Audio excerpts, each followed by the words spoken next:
Hello बच्चों, चलिए प्रश्न को पढ़ते हैं और समझते हैं। हल कीजिए। Cos theta plus sec theta बराबर 5/2 और हमें इस समीकरण को हल करना है।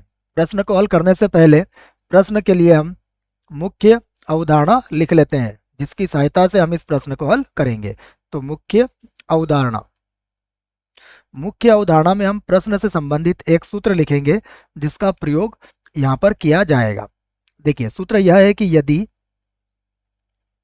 यदि cos x बराबर cos y हो, तो इसका जो व्यापक हल होता है वह होता है x बराबर 2n pi plus minus Y, और यहाँ जो n होगा वह सदैव एक पूर्णांक होगा। तो यह हमारी मुख्य अवधारणा है। चलिए प्रश्न में दी गई समीकरण को लिख लेते हैं। तो देखो, जो समीकरण दी है वो क्या है हमारे पास। तो दी गई समीकरण हमारे पास है cos थीटा, उसके बाद है प्लस का सेक थीटा, और बराबर दिया गया है 5/2, और हमें इसको हल करना है। तो देखिए, हम जानते हैं cos थीटा तो वैसे ही, लेकिन सेक थीटा क्या होता है, cos थीटा का ही व्युत्क्रम होता है। तो हम इसको ऐसा लिख लेंगे, हम इसे लिखेंगे cos थीटा, और प्लस ये हो जाएगा सेक थीटा हो जाएगा 1/cos थीटा, और बराबर कितना होगा 5/2। अब इसका लघुत्तम ले लेते हैं। देखो, तो लघुत्तम क्या आएगा इसका, cos थीटा। तो यहाँ पर हो जाएगा cos स्क्वायर थीटा प्लस 1, और बटे में आ जाएगा cos थीटा, और बराबर कितना होगा 5/2। अब देखिए, हम इसका वज्र गुणन कर लेते हैं। तो 2 का गुणा तो इधर कर लेंगे और 5 का गुणा cos थीटा से कर देंगे। तो ये हो जाएगा 2 cos स्क्वायर थीटा और प्लस का 2। तो क्या बनेगा, ये 2 cos स्क्वायर थीटा प्लस का 2, और बराबर होगा हमारे पास, देखो कितना बराबर होगा 5 cos थीटा। तो इसको लिख देंगे 5 cos थीटा। अब ये जो 5 cos थीटा है इसे भी बराबर के इधर ले आते हैं। तो देखो, हमें एक द्विघात समीकरण मिल जाएगी। तो ये होगा 2 cos स्क्वायर थीटा माइनस का होगा 5 cos थीटा और प्लस का 2।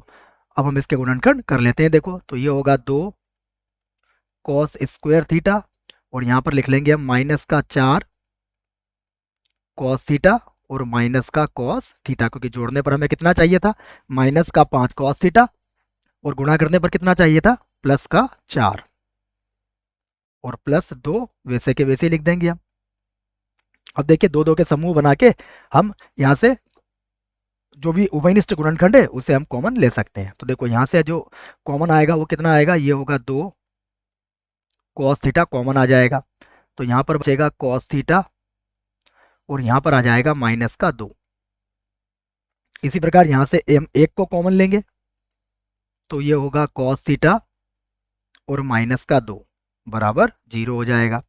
तो यहाँ से cos थीटा माइनस का 2, एक गुणनखंड तो इसका ये हो जाएगा, और दूसरा गुणनखंड होगा 2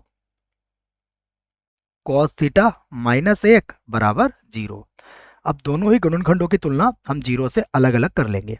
तो एक बार तो हो जाएगा cos थीटा माइनस का 2 बराबर 0, तथा ये हो जाएगा 2 cos थीटा माइनस 1 बराबर 0। तो यहां से देखिए, cos थीटा का मान कितना हो जाएगा, 2। तो ये तो हमारे लिए क्या हो जाएगा, अमान्य हो जाएगा। ये अमान्य क्यों होगा, क्योंकि हम जानते हैं cos थीटा का जो मान होता है वो -1 और 1 के मध्य होता है। क्योंकि मैं इसका कारण दे देता हूं आपको, ये अमान्य क्यों होगा, क्योंकि cos थीटा क्या होगा, सदैव -1 और 1 के मध्य या उनके बराबर हो सकता है। तो इसलिए ये तो क्या हो गया, हमारे लिए अमान्य हो गया। अब हम इसे हल कर लेते हैं। देखो, तो यहां से cos थीटा बराबर कितना हो जाएगा, 1/2, और 1/2 कॉस में होता है 60 डिग्री के बराबर। तो हम इसको लिखते हैं कॉस, और देखो 60 डिग्री मतलब पाई/3 हुआ है। अब हम इसका व्यापक हल लिख सकते हैं। तो देखो, व्यापक हल व्यापक हल के लिए सूत्र मैंने आपको लिखवा दिया है। इसका जो व्यापक हल होगा वह होगा थीटा बराबर 2n पाई, उसके बाद प्लस माइनस, और देखो यहाँ हो जाएगा पाई/3 वाई की जगह पर, और यहाँ पर हम लिख देंगे कि n जो होगा वो सदैव एक पूर्णांक होगा।